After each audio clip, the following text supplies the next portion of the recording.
Oh, wow, look at that. And I'm live. Beautiful, beautiful, beautiful. So, welcome to episode 167 of Backpacking America. Today, we're going to be talking about is this.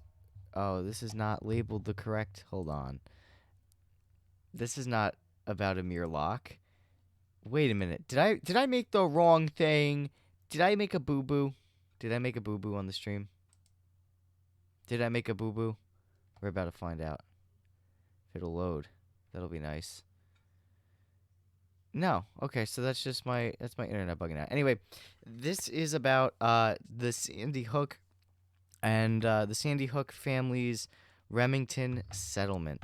So, for those of you that don't know and you're about to be in the know, the families of Sandy Hook victims are filing a $73 million settlement with Remington, and if it goes through, if it's approved by a judge, this will be the first time in America's history that a firearms manufacturer has had a suit of this magnitude successfully succeed.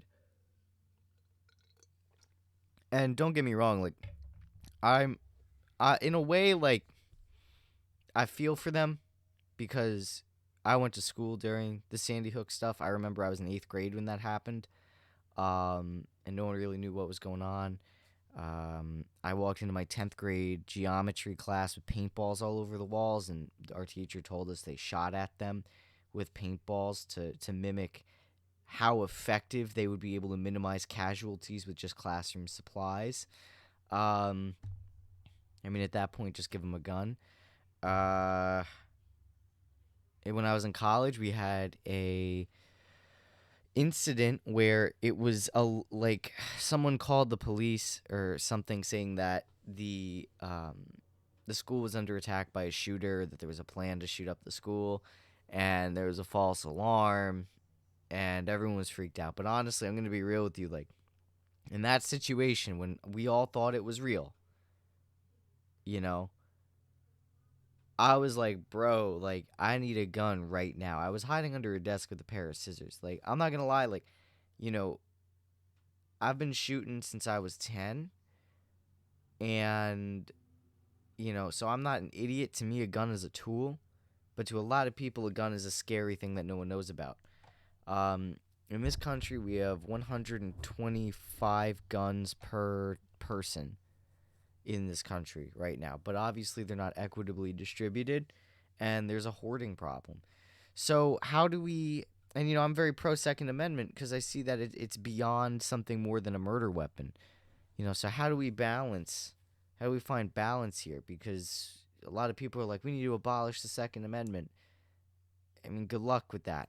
Seriously, good luck with that. And there's a lot of supposed Marxists out there that are very anti-gun when Marx himself and Mao Zedong all advocated, and Enver Hoxha all advocated for um, their citizenry or the working class in general to be armed. So we're going to dissect into this and what I think would be the proper socialist response to handling gun violence and capitalism that affects it. Hello to our one live viewer right now. So let me pull up my notes and take a drink of water because my throat is still fucky wucky. Okay. I should probably go to a doctor about this. Anyway, so like I said before, like I went through all this. I know understand the fears, especially a lot of people my age in dealing with this. But at the end of the day, the Second Amendment protects guns and their manufacturers, but more or less the gun itself. So since guns are a right, they have to be produced so they can be readily accessed. This means companies are protected when they make guns for sale. So allowing lawsuits against gun companies will open the door for what these companies can be sued for. So it expands the range of what gun companies can be sued for. You can't sue your car company if you decide to take your car and barrel it down a street with protesters on it and kill people, but you can sue, something that's a constitutional right. That doesn't make sense. But if this goes through, not only will these companies be attacked, but other companies might as well. So that means you could sue Chevy for what that guy did in Charlottesville. Um, so it'll expand to what these companies can be sued for, and inevitably and ironically make guns more um, unaffordable for the average person and potentially bankrupt firearms companies. So guns are already. This is what I always found ironic about the Second Amendment, and if you've been a long time listener, you know I've mentioned this on like several occasions. But basically, the irony for me is that it's a constitutional right, but you need to pay out of pocket for it, and it's not tax deductible or with a federal discount or any of that, even though it's a constitutional right. And a well regulated militia is also part of our constitutional right. So, how can we be well regulated if we don't have standard firearms, don't have the funds to make a militia, these types of things? If we don't have the funds for this and we don't have the funds to own guns, how are we able to effectively exercise our Second Amendment rights? That's kind of the silliness of the whole amendment, is that it doesn't allow for a person to own a gun effectively, meaning whenever they feel like they need a gun, not whenever their paycheck clears. So overall, what the Sandy Hook families are trying to do will inevitably do two things. It will allow only the wealthy to own firearms at a higher level than they do now, and it makes guns harder to have access to, thus driving up the demand for the price and looping back to point one, further consolidating control of firearms to the wealthy. And then I'll come back to that soon. So what does this have to do with the Sandy Hook families fight, right? Private capital needs to expand, and one of those ways is through advertising, which is something that they brought up in the news article that I'm referencing. There's an NPR article out. It's called Sandy Hook Families, Remington Gun Industry.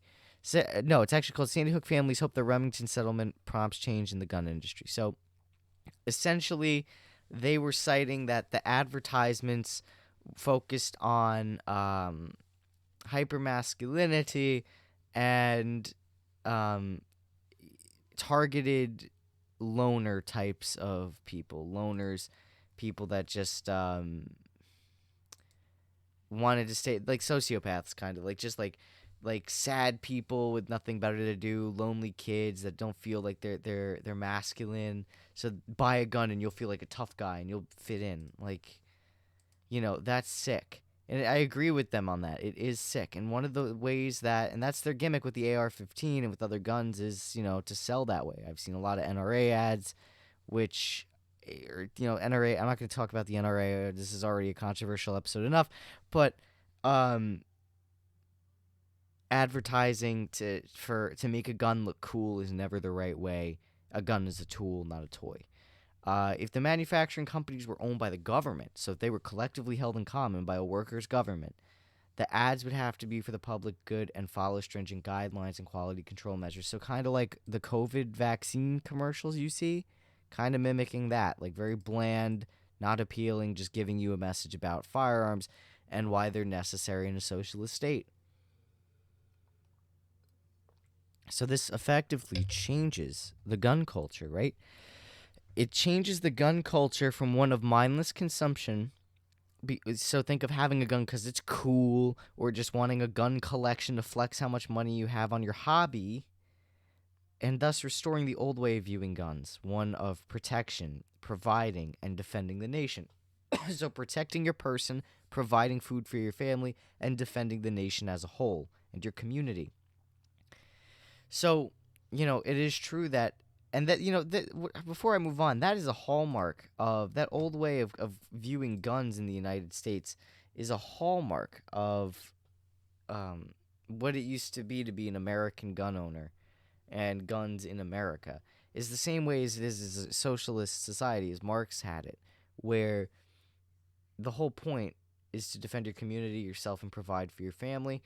And that holds true for during the initial BLM uprisings. Everyone was like, oh my God, look at these black people with guns. If this goes through, that goes away. You understand? So this affects, rural Americans as much as it affects urban Americans and our different needs for guns. In rural America, The need for a gun is more of a way of life, a cultural thing, and for hunting and preservation. Um, and in urban America, it's one of survival in a different way. There's in rural America, they hunt for food. In urban America, they hunt for power because political power grows out of the barrel of a gun. It's a tool for not only providing for yourself and defending yourself and protecting your family, but it's also a way of checking authority. And you know what I mean? It's a way of, and the founders wrote it this way, where the Second Amendment was supposed to be used to protect the nation from all threats, foreign and domestic. So advertisements for firearms try to, bastardize these things. And it's true that they promote in certain cases, a sense of belonging, a sense of masculinity, and other traits such as patriotism and duty and honor. But all these can be attained and maintained through other activities. But under a socialist American society, especially, the latter traits will be promoted through education, sports, fitness, pride in communal work, and service to your fellow man in your day-to-day activities. A gun will be reallocated to a mere tool. It will be just something that you could exercise the latter things through. You understand? It will be used as a means to defend those that communal work, that service. Will be used as a means to defend your country that provides you these things. You understand? Or to provide for yourself and expand upon it. Hunting is a very physically demanding, sport. It's cardio, it's hiking up mountains, it's spending hours in the freezing cold or the scorching hot heat looking for food. It's a tool to help you maintain sustenance.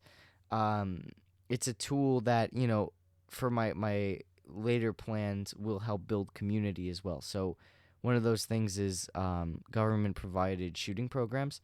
So, that would be commonplace and that would be encouraged. And that would be a way to, show that a gun is not just this individualistic thing you use in a dystopian manner. It is a last-ditch resort for survival. It's something that is a tool. You're exercising in a tool. The same as you would exercise with the shovel in your gardening activities, you exercise a gun in your defense, hunting, and national defense duties. It's the same. It's a tool, you know.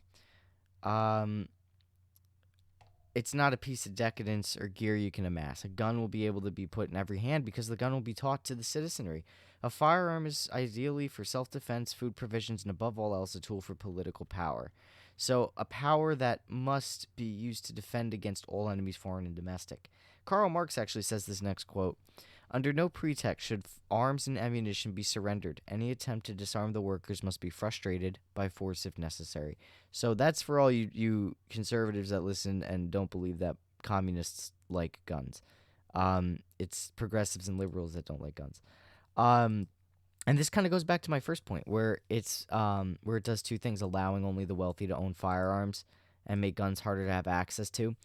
Basically, by surrendering guns and munitions and not actually making them readily available for the public through the seizure of manufacturing plants and distribution of guns, it would enable everyone to own a gun. Every worker would be able to own a gun, not just the wealthy, not just those that, can, or workers that, sacrifice in one area to own a gun or having to keep the gun and pass it down to the next generation.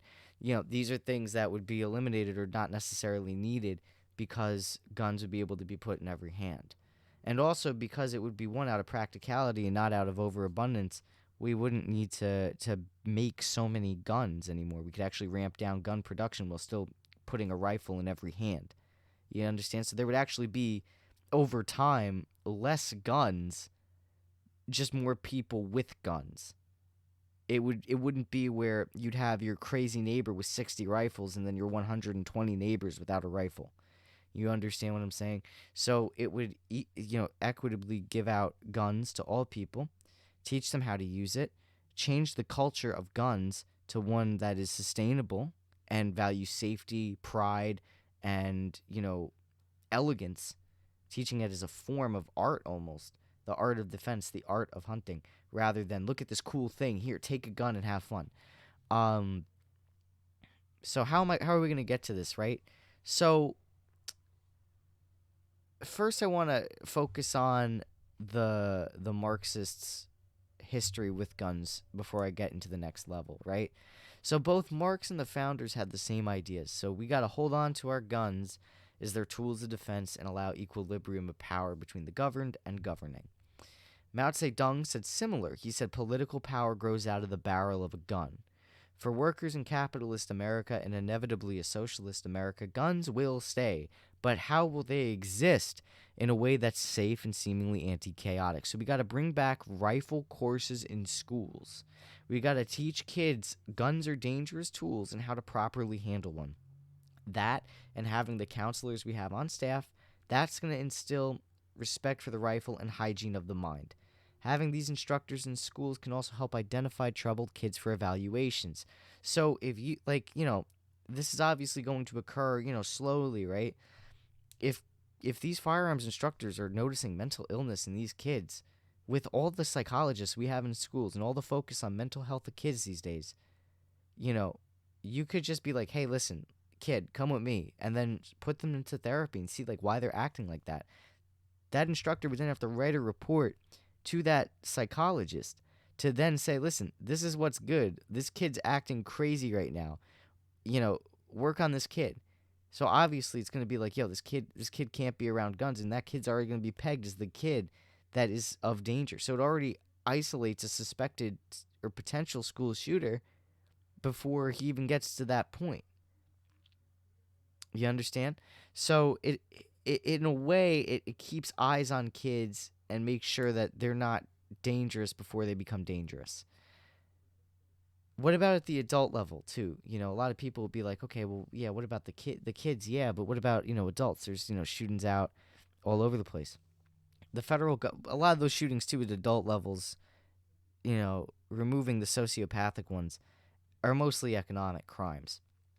So most shootings that cause severe fear to people are the sociopathic ones, but the rest are economic. So that goes away with the socialist economy and actually, creating sustainable economic reforms that provide housing, food, and a job constitutionally guaranteed. But even so, adults need to know how guns work. So the federal government should provide training classes to those that are curious or currently own firearms, and this would be done through direct incentivizations with a free rifle and either a paid day at the range or a tax refund of a later specified and appropriate amount. And, this kind of goes for kids. The same thing that goes with kids, too. If an instructor sees something that's off, it ought to be reported. And ranges already have that.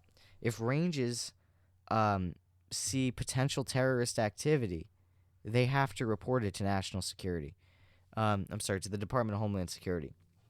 This would just, expand the level and scope of ranges, and thus expanding the scope of, the Department of Homeland Security being able to actively assess and reassess terror threats.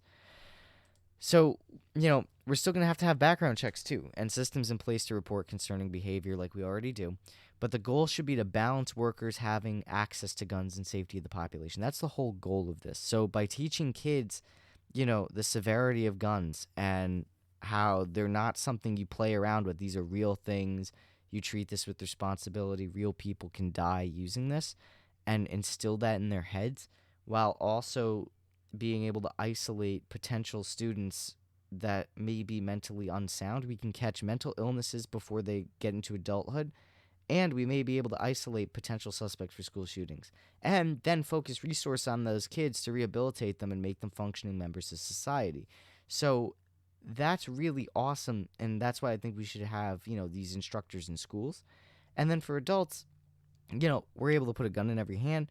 We're able to teach them how to use them. We're able to still monitor potential terrorist activities. We're able to effectively spread out the guns among that population so that way sensible people get guns instead of the crazies that hoard 60 to 120 a person. There's no need for that many guns. So by doing that, we essentially eliminate an uneducated population from having this tool. It protects our nation because every household has a weapon, so if someone tries to invade America, every citizen can defend their community.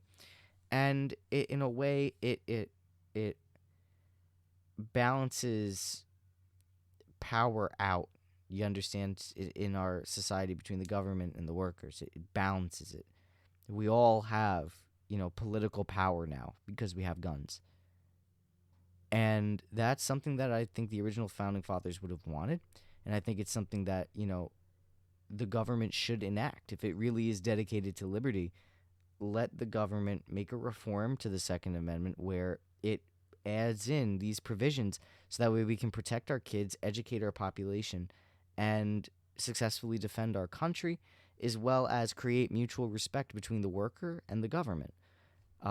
Because now we're on equal terms. Now every American can defend themselves, and it's I think it falls within the revolutionary aspect of our country. So I feel that this, coupled with eliminating predatory ads, that ultimately glorify a firearm, that should be the aim of all the governments, especially the socialist one. I feel that if this case is allowed to go through as it stands, it's going to have larger repercussions that could weaken the Second Amendment and concentrate guns in the hands of those in power and rip them from the hands of workers. And that's really scary because then what happens is the people that, the Jeff Bezos, the Elon Musks, the ultra wealthy we don't hear about, all those guns get concentrated among them and their friends and their ranks. And then we have nothing. We have no rifles. We have nothing. We can't protect ourselves or anything. But they could send in, the cops, the military, the secret police, like the FBI, the NSA, all these people. They have all these people that serve them with guns, that patrol our cities with guns, but we can't even patrol ourselves with our own guns. We can't protect ourselves. We have to rely on them. It completely cuts out the self-sufficiency, and that's going to strangle a lot of communities. So that's why I kind of feel a little freaked out about anything that remotely tries to mess with the status quo with guns, unless it radically expands it while also making it safer. If it's not what I just said in this paragraph, it freaks me out, honestly. Well, you actually can't see the notes that I wrote out, but basically, I think access to firearms should be expanded. There should be proper education and reporting systems put in place to identify those that could be a serious threat if they get access to guns. We need to protect our freedom while being secure, and that's a very fine line to balance. But I doubt my podcast is going to solve that, and, whatever. It's just a cool idea to put out, something to think about. Maybe, one day we'll be able to find an answer to this serious problem, but hopefully one day soon we get to end the violence and go back to some sort of normalcy. Anyway, that was episode 167. Thank you so much for listening, everyone, and until next time. Oh, and make sure to check out my boy, Innate Cleaning. He will finesse your home, clean your floors, make love to your walls. Just use him. He will finesse your house. You can find him at Innate Cleaning on Instagram. And if you want your own Backpacking America merchandise, check out the link in my description. It's the Linktree link. It has there's a shop link too.